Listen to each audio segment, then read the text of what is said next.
성경에 기록된 하나님 말씀은 어디를 읽어도 하나님께서 하시는 말씀은 너무나 소중하고 생명 같은 말씀입니다. 그 가운데 오늘 제가 정언하는 이 말씀은 우리 주님께서 행하신 이 사건 속에 대단히 이 시대를 향하신 하나님의 간곡한 메시지이며 또 현재 우리가 교회 생활하시는 모든 분들에게 가장 꼭 들어야 될 너무나 귀하신 하나님 말씀입니다. 오늘 제가 정언하는 이 말씀은 예수님께서 하나님 성전 안에 들어가셔서 소, 양, 비둘기 파는 사람들, 그리고 매매하는 사람들, 돈 바꾸는 사람들의 상을 둘러 엎으시고, 그리고 채찍으로 그들을 다 내쫓으신 사건입니다. 오늘 이 말씀은 마태복음 21장 12절 이하에 마가복음 11장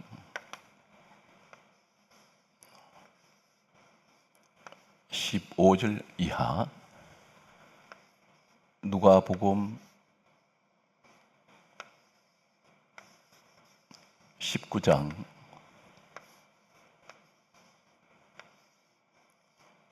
45절 이하, 그리고 요한복음 2장 14절 이하에 똑같은 사건이 신약 성경 4권에 기록되어 있습니다. 같은 사건이 4번 기록됐다는 것은 그만큼 하나님 보실 때에 대단히 중요한 내용이라는 것을 말씀하고 있습니다. 우리가 잘 알고 있듯이 성경 말씀은 이사야 34장 16절과 디모데후서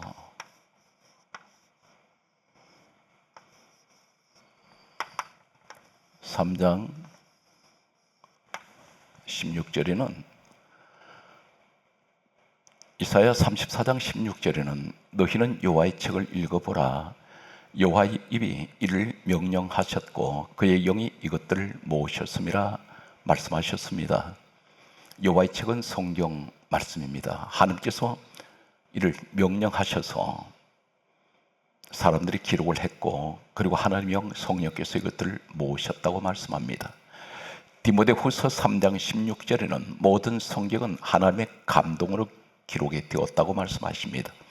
성경에 하나님께서 기록하게 하신 내용 가운데 오늘 하나님께서 특별히 우리 예수님께서 성전 안에서 소, 양, 비둘기 파는 사람들, 돈 바꾸는 사람들, 이 사람들을 다 내쫓으시는 이 사건은 오늘 이 시대에 우리에게 대단히 중요한 사실을 말씀하고 계시고 또 지적을 하고 계시는 내용입니다. 오늘 성경 말씀을 보면 왜 성전 안에 소와 양과 비둘기가 성전 안에 있습니까? 이 배경을 말씀드리면 예수님께서 이 땅에 계실 때 그 당시에 하나님 성전은 예루살렘에 있습니다.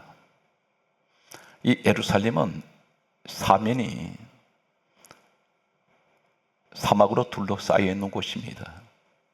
이곳은 사막지대입니다.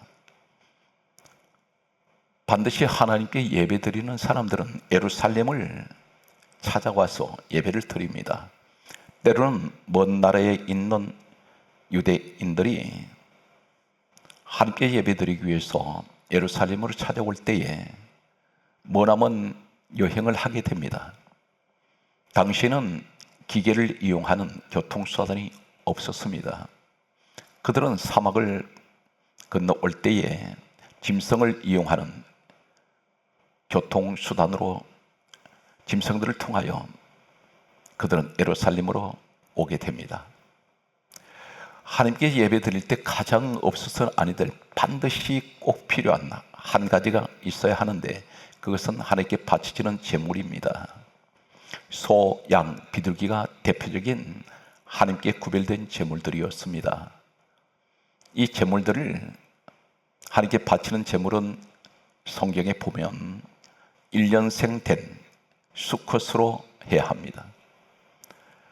하나님께 예배드리기 위해서 제물을 준비하는 사람들은 정성껏 하나님 제물을 준비하기 위해서 소, 양, 비둘기를 키우고 가꾸었습니다. 털이 빠지면 안 됩니다. 다리가 절룩거리도 안 됩니다. 병들어도 안 됩니다. 대단히 건강한 가축들이어야 합니다.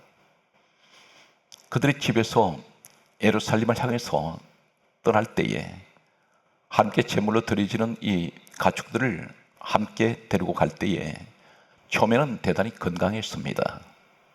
그런데 며칠이 지나고 때론 열흘 이상 이 사막을 지나오는 동안에 뜨거운 폭염 속에서 이 가축들은 지칠 대로 지치고 병이 듭니다.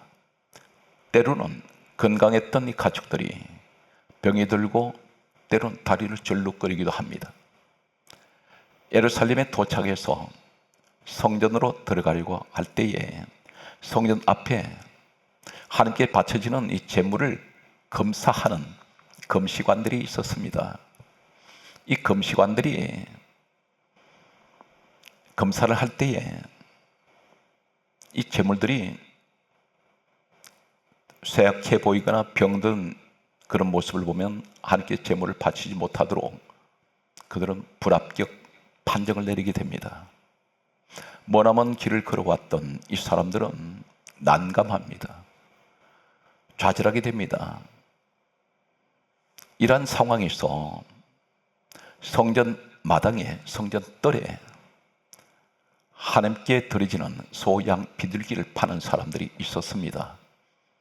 그들은 마당에 그리고 뜰에서 이 소, 양, 비둘기를 팔았습니다. 이 예배를 드리기 위해서 이 소, 양, 비둘기를 사는 사람들은 성전 마당이나 뜰에 매여 있는 이 짐승들을 볼 때에 시중 가격이면 10만 원이면 예를 들면 살 수 있는 가격을 100만 원을 불러도 살 수밖에 없습니다. 그렇지 않으면 예배를 드릴 수가 없었습니다.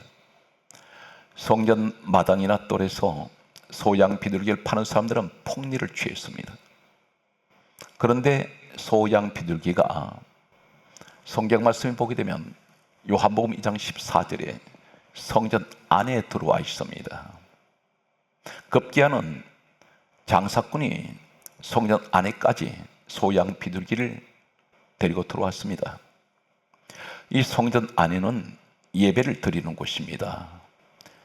하나님께 찬양하는 곳입니다. 기도하는 곳입니다. 엎드리는 곳입니다. 하나님 말씀이 전해지는 자리입니다. 그런데 성전 안에 짐승 소리가 난무합니다. 짐승들이 쏟아놓는 배설물들이 사방에서 악취를 풍기고 있습니다. 장사꾼들의 소리가 사방에서 들려옵니다. 기도 소리가 들리질 않습니다. 하나님 말씀이 들리지 않습니다. 찬송가 소리가 들리질 않습니다. 바로 이 상황이 예수님께서 성전 안에서 소, 양, 비둘기 파는 사람, 돈 바꾼 사람을 내쫓는 바로 그 현장입니다. 하나님께서 받으시는 제사는 반드시 제물이 있어야 하는데 예수님께서 다 내쫓으셨습니다. 성경 말씀은 이렇게 기록하고 있습니다. 요한복음 2장 14절에 성전 안에서 소, 양, 비둘기를 파는 사람들 그리고 돈 바꾸는 사람들을 보시고 그리고 말씀하시기를 요한복음 2장 15절에 말씀하시기를 노건으로 채찍을 만드사 다 성전 밖으로 내쫓습니다. 심지어 소양 비둘기까지 다 내쫓았습니다. 그리고 하시는 말씀이 요한복음 2장 16절 말씀에는 이것을 가져가라 그렇게 말씀합니다. 이것을 여기서 가져가라 말씀하시면서 내 아버지 집으로 장사하는 집을 만들지 말라 그렇게 말씀하셨습니다. 재물이 없으면 예배를 드리지 못하는데 재물이 다 밖으로 내쫓았습니다. 예수님께서 그 재물 대신에 예수님께서 친히 재물이 되셨습니다. 오늘 성경 말씀을 보게 되면 요한복음 2장 15절 말씀을 보면 예수님께서 친히 만드신 채찍을 가지고 계십니다. 이 채찍은 누구를 향해서 때리시는 채찍입니까? 죄인들을 향해서 때리는 채찍입니다. 탐심을 가지고 예배하는 자리, 기도하는 자리, 하나님을 찬양하는 자리에, 한 말씀을 듣는 자리에 탐심을 가지고 들어와서 장사하는 사람들을 향한 예수님의 채찍이었습니다. 성경 말씀은 골로새서 3장 5절에서 6절 말씀에 보면 탐심은 우상 숭배라 이것들로 말미암아 하나님의 진노가 임하시느니라 말씀하셨습니다. 성전 안에서 소양 비둘기를 팔고 돈을 바꾸는 사람들, 매매하는 이 사람들은 탐심의 사람들입니다. 그들은 바로 우상 숭배자라고 말씀하십니다. 이것들로 말미암아 하나님 진노가 임하십니다. 그들을 다 내쫓으셨습니다. 그런데 예수님께서 대신 제물이 되시는 것은 이 채찍이란 말이 헬라어 원문을 보면 신약 성경은 헬라어가 원문입니다. 이 헬라어 원문에는 채찍이라는 이 말씀이 약 7가지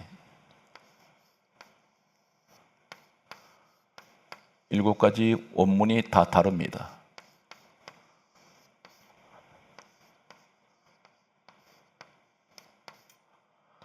원문이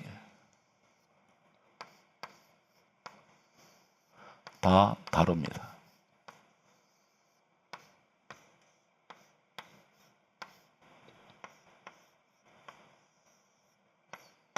그 가운데 7가지 원문이 다른 이 원문 가운데 예수님이 가지고 계신, 들고 계신 이 채찍은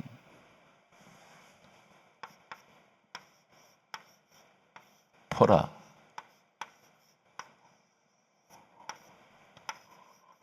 겔리온,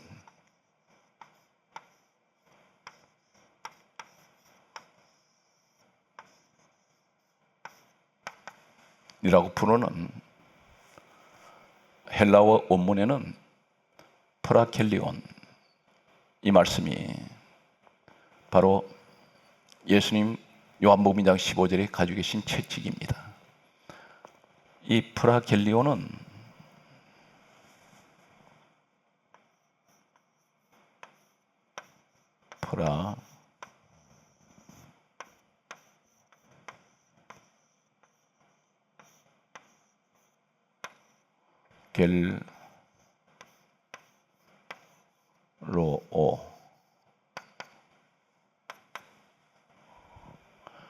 에서 유래가 되었습니다. 예수님이 가지고 계신 이 채찍, 헬라어의 약 7가지 채찍이라는 원문이 다 다른데 그 가운데에서 예수님이 가지고 계신 이 채찍을 헬라어는 프라겔리온이라는 이 말씀을 헬라어로 사용하고 있습니다. 그런데 이 겔리온이란 이 말씀은 프라겔로오에서 유래가 되었습니다.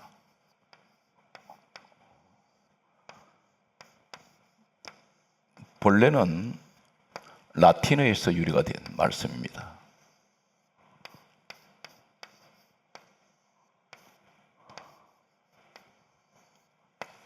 그런데 이 원문이 단 한 군데 사건에서 신약 성경에는 사용되고 있습니다. 그 말씀이 마태복음 27장 26절과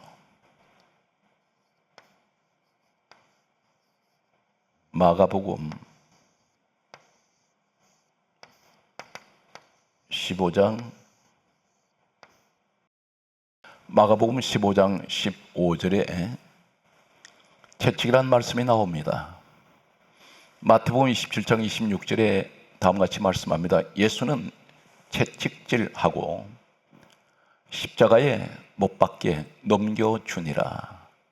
이 채찍이라는 이 말씀이 바로 예수님께서 가지고 계신 채찍과 똑같은 헬라어 원문을 사용하고 있습니다. 프라겔로에서 유래된 이 말씀이 예수님께서 채찍 맞으시는 이 채찍을 같은 원문으로 사용하고 있습니다. 유일하게 신약 성경에서 두 군데를 같은 원문으로 사용하고 있습니다. 역시 마찬가지로 마가복음 15장 15절에도 예수는 채찍질하고 십자가에 못 박게 넘겨주니라. 동일한 말씀을 하고 있습니다. 같은 채찍인데 이 말씀이 무슨 말씀이냐면 죄인들이 맞아야 할 채찍입니다. 예수님 가지고 계신 이 채찍, 죄인들을 징계하시고 탐심에 눈이 어두운, 탐심의 죄를 짓는 그들을 하나님 앞에 예배도 관심 없고 기도에도 관심 없고 말씀에도 관심 없는 그들에게 드신 이 채찍을 같은 원문을 사용하시는 것은 예수님께서 대신 이 채찍으로 채찍을 맞으신다는 것입니다. 죄인들이 맞아야 될 그 채찍을 예수님께서 대신 그 채찍을 맞으셨습니다. 이것이 헬라어 원문의 같은 원문을 사용하는 의미입니다. 예수님께서는 이 땅에 오신 것은 죄인들을 대신하여 대신 맞아야 될 그들을 대신하여 우리 예수님께서 대신 십자가를 지시는 이 사건은 바로 예수님께서 제물이 되시는 사건입니다. 성경 말씀은 다음과 같이 말씀하고 있습니다. 로마서 3장 25절과 요한 1서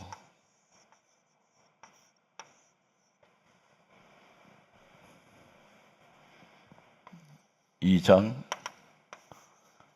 2절 말씀과 고린도 후서 5장 14절에서 15절 그리고 21절에 말씀합니다. 로마서 3장 25절에 예수님께서 죄인들을 위해서 하나님께 화목제물로 드려졌습니다. 예수님이 제물 되셨습니다. 성전에서 다 내쫓아버린 이 부정한 죄인들 그리고 그 재물들을 다 성전 밖에 내보내시고 예수님께서 대신 제물이 되신 것은 로마서 3장 25절에 화목제물 되시고 요한 1서 2장 2절에는 온 세상의 죄를 위하여 화목제물이 되셨습니다. 고린도 후서 5장 14절에서 15절에 이렇게 말씀합니다. 죄인들을 대신하여 예수님께서는 죽으셨습니다. 고린도 후서 5장 21절에는 우리 예수님은 죄를 알지도 못하시는 분이라고 말씀합니다. 이 땅에 의인은 없나니 한 명도 없습니다. 아담 이후에 모든 인간은 죄 가운데 오염이 되어 있습니다. 죄의 혈통을 가지고 있습니다. 유일하게 죄가 없으신 분은, 죄를 알지도 못하시는 분은 바로 우리 예수 그리스도밖에는 계시지 않습니다. 오늘 성경 말씀에 보게 되면 당시에 사용하는 성전에 드려지는 예물 가운데 주화가 있습니다. 동전입니다. 성전에서 사용하는 주화가 따로 있었습니다. 이 주화는 세겔이라는 주화입니다. 세겔.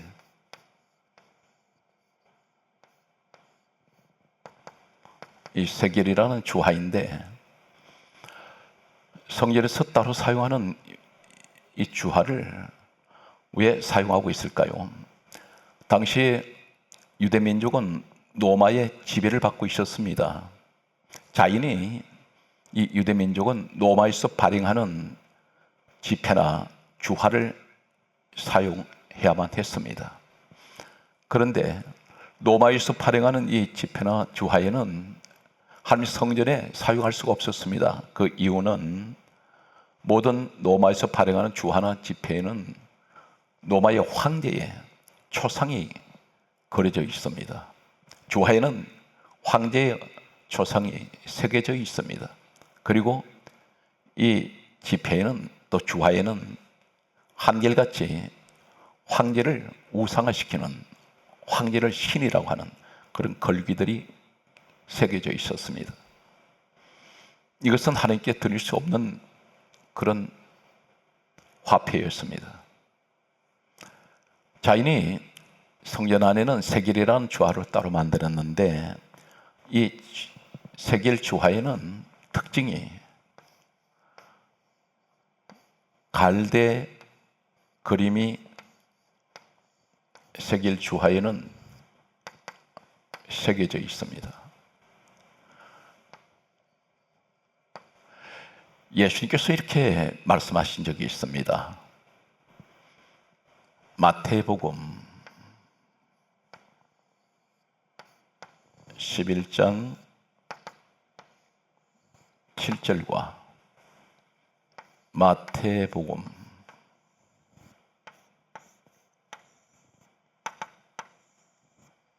4장 1절의 말씀을 보게 되면 마태복음 11장 7절에 예수님께서 이렇게 말씀하셨습니다. 너희가 무엇을 보려고 광야에 나갔더냐? 바람에 흔들리는 갈대냐? 이렇게 물으신 적이 있습니다. 이 말씀이 무슨 말씀입니까? 너희가 무엇을 보려고 광야에 나갔더냐? 그 광야에 누가 계십니까? 마태복음 4장 1절에 예수님께서 광야에 계셨습니다. 이 광야에 계신 예수님 만나러 나왔는데 예수님께서 물으십니다. 너희가 무엇을 버리고 광야에 나왔더냐?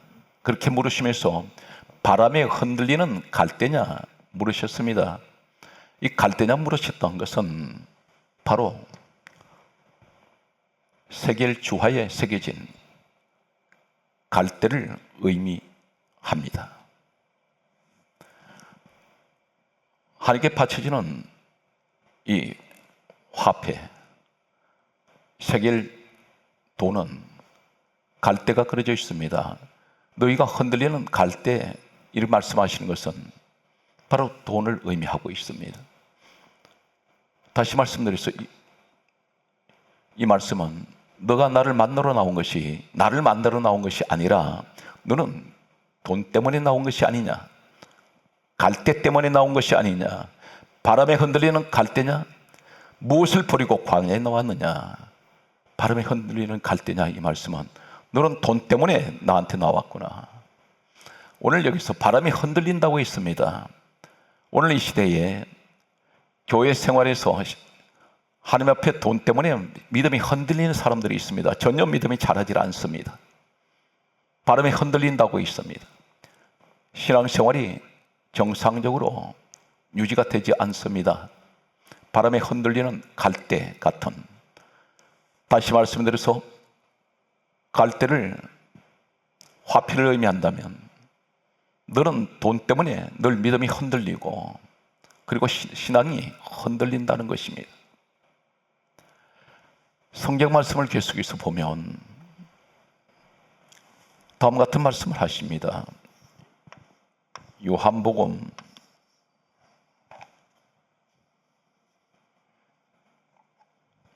2장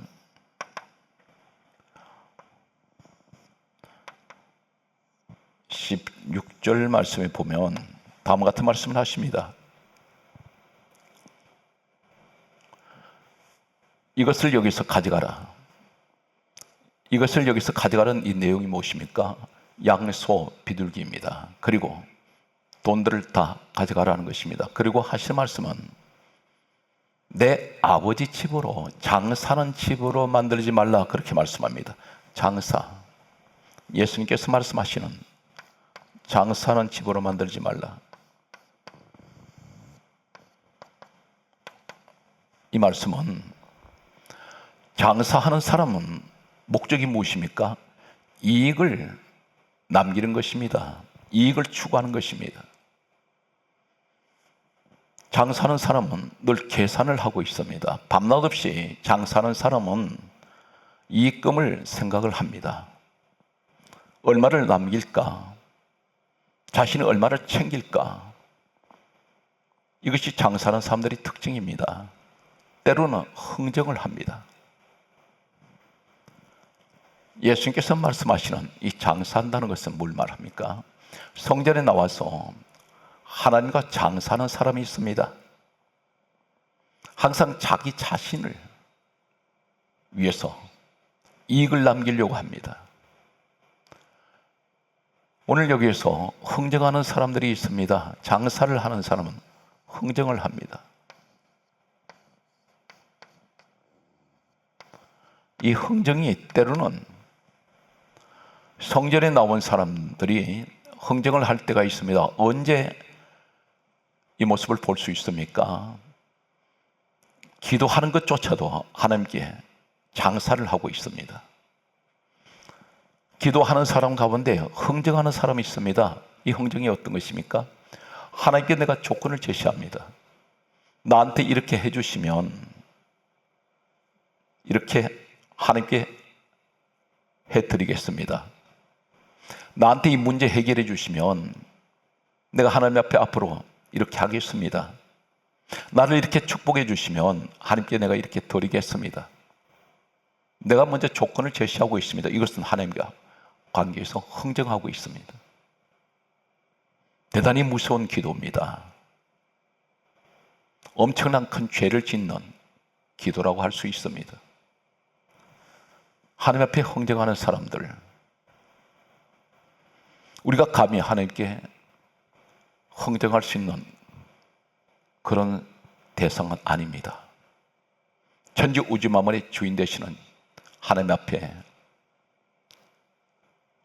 우주 만물을 내다보실 때 우리는 미세먼지조차도 못한, 눈에 보이지 않는 존재들입니다.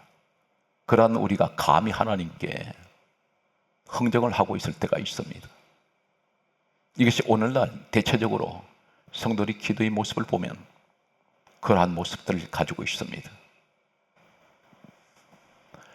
성경 말씀을 계속 보면 요한복음 2장 17절 말씀에서 보면 제자들이 나옵니다. 이 제자들 모습 속에서 보면 성경 말씀은 이렇게 기록합니다. 성경 말씀에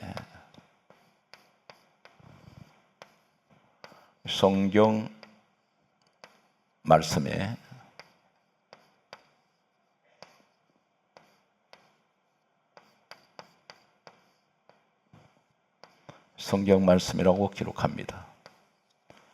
성경 말씀에 주의 전을 사모하는 그 열심히 나를 삼키리라 하신 말씀을 기억하더라 했습니다. 제자들이 이 기억하는 하나님의 말씀, 주의 전을 위하는 그 열성이 나를 삼키리라, 이 말씀은 예수님께서 이 땅에 계실 때는 신약 성경이 기록되지 않았습니다. 지금 제자들이 요한복음 2장 17절에 말씀하는 이 성경 말씀은 구약 성경을 말씀합니다. 그들은 구약 성경에 기록된 한 말씀을 기억하면서 바로 그 말씀이 예수님을 가리켜 하신 말씀이었구나 하는 것을 그들은 기억하게 됩니다. 그 내용이 누가복음 24장 44절과 시편 69편 8절 말씀과 시편 69편 9절 말씀이 있습니다. 누가복음 24장 44절의 말씀에는 다음과 같이 말씀하고 있습니다.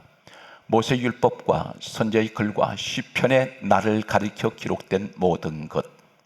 제자들이 성경 말씀을 기억하는 것은 시편 69편 8절이 예수 그리스도에 관한 말씀이라는 것입니다.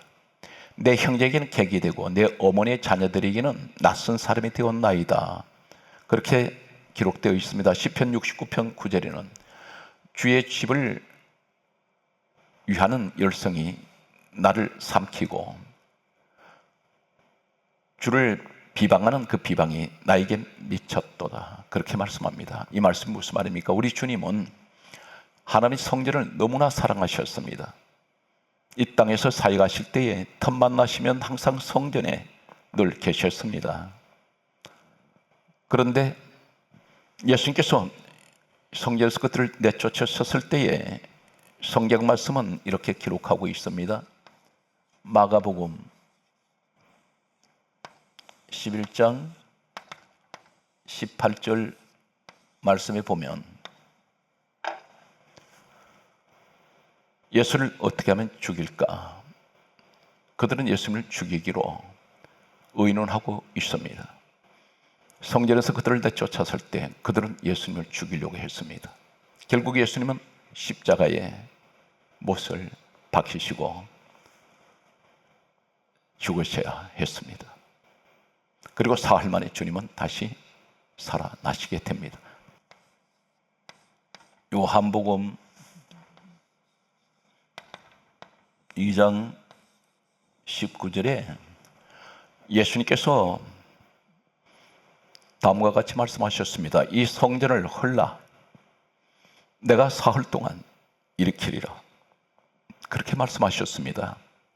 성전을 헐으라고 하신 이 말씀이 건물을 헐라고 하신 말씀이 아닙니다.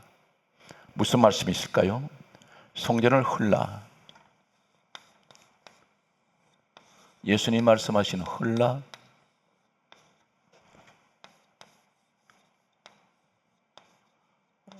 이 말씀은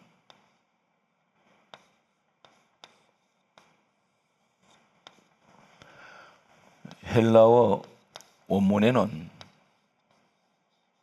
신약 성경에는 헐다, 이 말씀이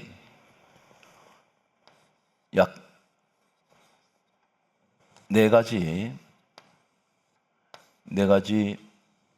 헌다는 이 말씀의 원문이 다 다릅니다.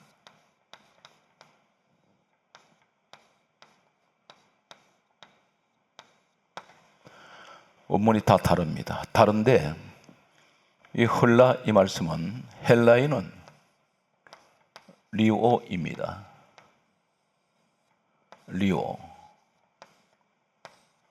리오라는 이 말씀은 단 한 군데 이 리오라는 헐다 이 말씀이 사용되고 있습니다. 그 말씀은 에베소서 2장 14절에 예수님 십자가 사건을 말씀하시는 내용에 사용하고 있습니다. 에베소서 2장 14절에 다음과 같이 말씀하고 있습니다. 예수님께서 십자가에 못 박히시고 고난당하실 때에 이는 그는 우리의 화평이신지라 둘로 하나를 만드사 원수된 것 중간에 막힌 담을 허시고, 이 말씀이 리오입니다. 다시 말씀드려서 성경을 헐라 이 말씀은 나를 죽이라 라는 말씀입니다. 나를 죽이라, 사흘 동안 일으키리라 하시는 이 말씀은, 일으키신다는 이 말씀은 일으키리라,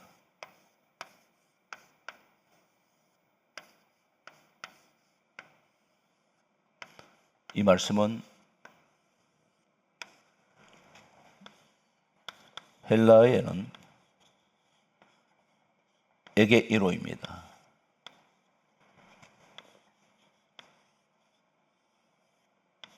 에게이로.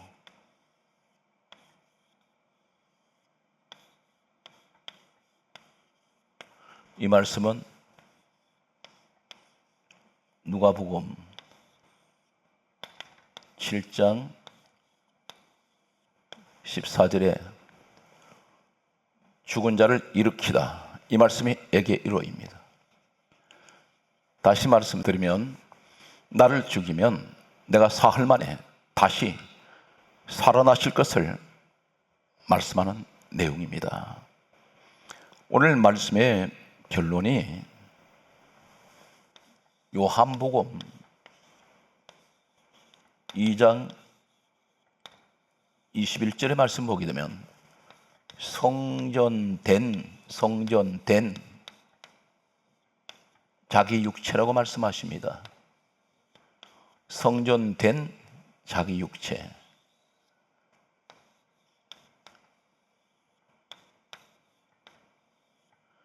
여기 말씀에서 성전을 예수님 육체라고 하셨습니다. 성전된이라고 말씀합니다.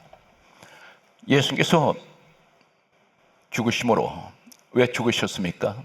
죄인들의 죄를 대신해서 죽으셨습니다. 예수님 육체가 십자가에 못 박혔습니다. 성전된 자기 육체란 이 말씀 무슨 말씀입니까? 한낱 이제는 하나의 건물이 아니라 이제는 성전에 나오는 사람은 주님 안으로, 주님 몸 안으로 들어왔다는 것입니다. 이 사건은 성경에 계속해서 강조하시는 말씀이 어떤 말씀입니까? 에베소서 1장 24절과 사도행전 20장 28절 말씀에 보면 교회는 주님 몸이요, 성경 말씀입니다. 하나님이 자기 피로 사신 교회라고 하셨습니다. 예수님께서 십자가에 육체가 못 박히시고 모든 죄인들의 죄를 사하시고 구원하셨습니다. 이제는 예수님 육체가 성전이라고 했습니다.